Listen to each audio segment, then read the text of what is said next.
Hello everybody, it's Red Panda Gamer here for a new exciting Let's Play of Super Mario World for the Super Nintendo.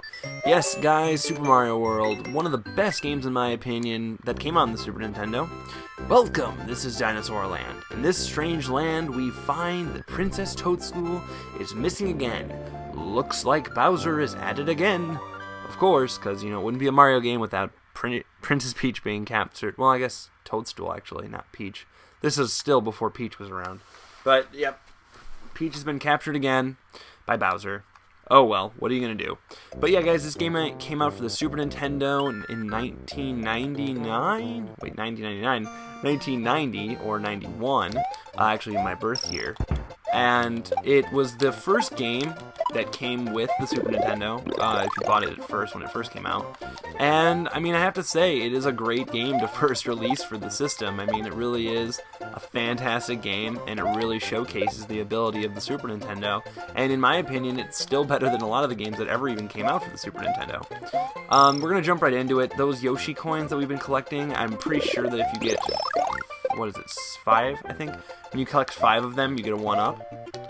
This game introduces quite a few new elements compared to the last Mario game, which was Super Mario 3 for the NES. And one of those elements is a spin jump, which allows you to break through blocks, and it also allows you to be vulnerable to certain enemies, lets you jump on certain enemies. These are halfway points. These are, we'll get to those later, invisible blocks, but later they become visible and they let you get certain items. Those, I can't remember what the enemies are called. This is a Bonsai-ville, I know that much. I don't remember all the names of enemies, but here's one example of spin jumping ability. Another thing you get in this game more than some of the others is a lot of shell control. Makes it a lot easier. You have more control over throwing it up in the air, and it's just really fun. And in my opinion, it's one of the cooler elements of the game. Here we have a Fire Flower, weapon we're all familiar with. There's only one different power-up in this game compared to the others. Oh, jeez. But even still, it is comparable to... Wow, that was super unfair. Not unfair, that was my own fault. I don't remember what these guys are called, and it's bothering me that I don't. Normally you can't kill them. It takes, what was that, 5 jumps to kill them? And that's actually the end of the level. Most of these levels are relatively short since this is classic Mario. I'm trying to introduce as many things as I can. A lot of you have probably played this game, if not all of you have played this game, but it is just worth showing everything off and explaining everything. This is the Yellow Switch Palace. Throughout the game there are Switch Palaces. This is the first one, and like I said, there was that invisible block earlier. When you go to these palaces, that actually makes those blocks available to you, and they'll have different things like power-ups, or they'll give you different benefits like blocking off an enemy from being able to hit you, or anything like that. Basically, they're always going to be assisting you. They're never going to screw you over. And like this game, like other Mario games, once you hit 100 coins, you get a 1-up. I think I got 2 1-ups there, so we're up to 10. It's really, really easy to rack up. Yeah, so Switch Palace. The power of the switch you have pushed will turn all those into those. Your progress will also be saved. So yeah, you get that benefit as well. The only time the game gets saved is when you beat castles. So another easy way to get a quick save is by doing Switch Palaces. So if you're at a hard part of the game and you find a Switch Palace, you may want to wait till after you beat a level you are struggling with and then do the Switch Palace. That way you can save your progress. This is Yoshi's house. I might as well show it just to show it, because it's a part of the game. Yoshi's obviously gone, and these are little info boxes. Hello, sorry, I'm not home, but I have gone to rescue my friends who were captured by Bowser. Yoshi with paw print. Don't really know why he signs his name with a paw print, since he's a dinosaur, but whatever. So this is Yoshi's Island 2. We are technically doing this in the proper order. You are supposed to go to the left and get the switch.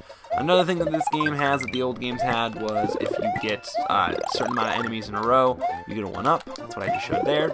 And here's Yoshi. Hooray! Thank you for rescuing me. My name is Yoshi. On my way to rescue my friends, Bowser trapped me in that egg. So in this game we get to be Yoshi, and Yoshi eats apples. And he can also stomp enemies. Pretty much Yoshi's jump is the equivalent to our spin jump, so it's very powerful, makes it very easy to kill enemies. This guy is kind of a pain, but if you jump on him, what is it, 4 times? 5 times. I don't even know, I wasn't even counting. These are info boxes. I never really read them since I know this game so well. I've been playing this game since it came out. This was the game that came with my Super Nintendo. and I've been playing it ever since. These little guys are Monty Moles. They're really not an issue, especially if you know where they're going to spout up. Later in the game, they'll become a little more unpredictable and larger, but we don't have to worry about that. What you guys just saw there is jump off Yoshi. When you jump and jump again, you can, or spin jump off of him, you can actually jump. And later, that will probably be something we do in order to live. Pretty much a sacrifice jump, unfortunately. If you get enough apples, Yoshi will spout out an apple, or not an apple, sorry, a mushroom for you. Down here is another new element. We can pick these things up like shells and throw them up there. The only thing is they don't last very long, but another way you can do this is just by with Yoshi. You can just jump off of him and get it easily, and we get a 1-up. The rest of these are all coins. So, we might as well get the last one. Nope! Dang it. The jump mechanics in this game are really good. They're fantastic. I mean, you get a lot of control of Mario in the air. God dang it. So you can jump on that guy. But you don't kill him, so. These are P-switches. We saw them earlier. Not only do they make a lot of coins appear or different random things happen, dang it, but they also will make they'll make coins turn into blocks, the blocks turn into coins, so, or negative, like finished blocks, like blocks that are browned. I don't really know how to describe it other than that. But this is Yoshi's Island 3, and I'm sorry I'm like saying so much about the game. As we get farther, I won't have as much to say, obviously, because we'll know so much more. Another thing I might end up doing in this game, I mean, you may notice, is I'll speed through a lot of these levels. That does come from playing this game for so long and just having a lot of experience with it.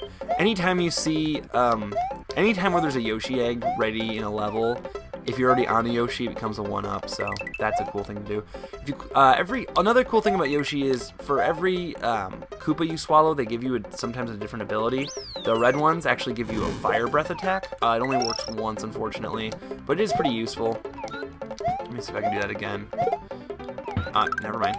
Oh, well, you guys saw it. I don't really need to show it again. The other ability, green ones don't actually do anything. You just spit them out. And there's blue ones, blue Koopas, that aren't as common, but when you have them swallowed, Yoshi can fly. And that actually becomes pretty useful in some areas of the game, but as I said, it's not as common because flying kind of breaks the game a bit. This is something I always like to point out, is the fact that when Yoshi sticks out his tongue, you are actually punching Yoshi in the back of the head. Pretty gruesome, but whatever. It's a video game, who really cares? Then again, PETA threw a fit over Tanuki suit, so who knows how they feel about punching Yoshi in the back of the head. But another thing, too, is those gates at the end of the levels. Oh, there's only 4 Yoshi coins. I apologize for getting that wrong earlier. Those Stargates, not Stargates, those end gates, basically. The way they work is, if you get them at the very, very top, you get you get 50 stars, which almost always automatics to a 1-up. As you can see, we have 56 stars right now. When that reaches 100, we get a 1-up.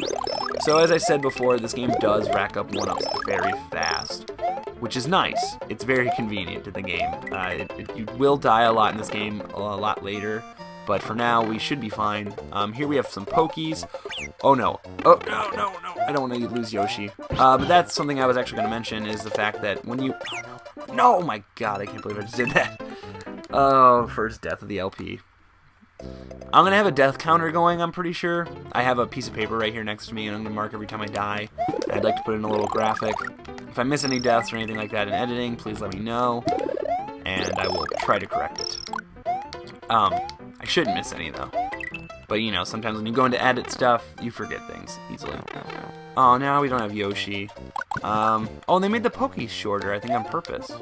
But anyways, Yoshi can actually jump on the Pokies, and as I was trying to explain, when Yoshi gets hit, he doesn't die or anything, he just runs off, and you have to chase after him. But he can fall off cliffs, so that is the most common way for him to die. So, it's always kind of a pain. And Yoshi tends to be really useful, so you don't really want to lose him. Especially in this level, but we should be fine without him. Here we have this little bridge here that got formed. I always try to get these coins, but it's not always possible. That's when these Koopas come in handy, because you can jump on them and... Dang it. Get these coins down here, too. As I said, you may not need lives at the... You know, it may take you a while to get to a point in the game where you die a lot, as it should, but... when you do get to a point in the game, you're going to be glad you have 30 plus lives or more. I mean, there's been times I've played this game and I've racked up the lives to, you know, over 100. And that seems to happen in a lot of the Mario Brothers games. Which I'm not complaining, you know, who doesn't like lives? The other thing I wanted to mention too in this game is if you see at the top the blue rectangle square, there's a blue square up top, and that basically holds an extra power up for you. Basically, when you get hit, you lose your power up, your current power up, and then any ones that you've stored will go up to the top. It always, if you have a mushroom power up currently, like you're just bigger sized, it will always like put the mushroom up top and give you the higher powered one. But if you have like the fire flower and the other power up in this game, it will just switch but put the other one up top. And the way you'd get your power up if you want to switch is you just hit the select button, falls down to the bottom, and there you go. But since I already have a better one, it's gonna just give me this. In this level, we go along on these chain gates, and basically what we do is we can punch the Koopas on the other side. Here to get that, we just hit that P switch. That's actually the only reason that's there, which I find kind of strange, but whatever.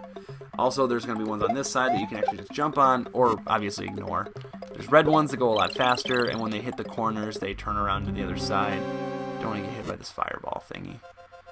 As I've said, I don't know the names very well of all the enemies. I apologize for that. I'll try to know as many as I can. But as you saw there, we flipped on the other side of the gate, which is pretty cool, if you ask me. I'm going to switch over to the other side, though. Oh, shit. There we go. But as I said, when they go to the edges, that means they can flip sides, and they can hit you, which is annoying. But at the same time, it's pretty simple to avoid, just unless you're an idiot like me and you make mistakes. And we're going to go through this door here, and I'm pretty sure I already mentioned that that's the halfway mark. Here we have this giant sledgehammer of death, pretty easy to avoid. And here, most people will try and stay back and duck under there, but you can actually always stay ahead of them. Lots of flying blocks, lots of flying quest blocks around the area that you can just grab real quick, and they have power-ups in them. But I mean, if you don't grab them, it's not the end of the world. You have some of those blocks that just kind of expand. And here we have our first boss battle. I don't remember this guy's name. I apologize for that. I'm pretty sure it says it before you go into the castle. All you gotta do is just jump on his head until he flies off the edge. The only attack he really has is he throws this fireball at you. Very easy to avoid. Very easy to avoid. So we clear the first boss. Obviously that went by very fast, and some of you are wondering if that's how the entire LP is going to be. But no, we will get into points of the game where I just continue to fail, and it will get really long because of how much I suck. Mario has defeated the demented Iggy Koopa, that's his name, in Castle Number 1, and rescued Yoshi's friend, who is still trapped in an egg. Together, they now travel to Donut Land. That sounds like a very magical place, doesn't it? And I'm sure it is. But we won't get to see how magical a place it is until the next episode of Let's Play Super Mario World. Guys, please like this video, if you enjoyed, comment this video, subscribe to my channel if you haven't already, do it if you show your love, tell me in the comments below what you think of this new project, and tell me what your thoughts are for the future. Thank you all so much, I'm Red Panda Gamer, and I'll see you guys next time. Bye.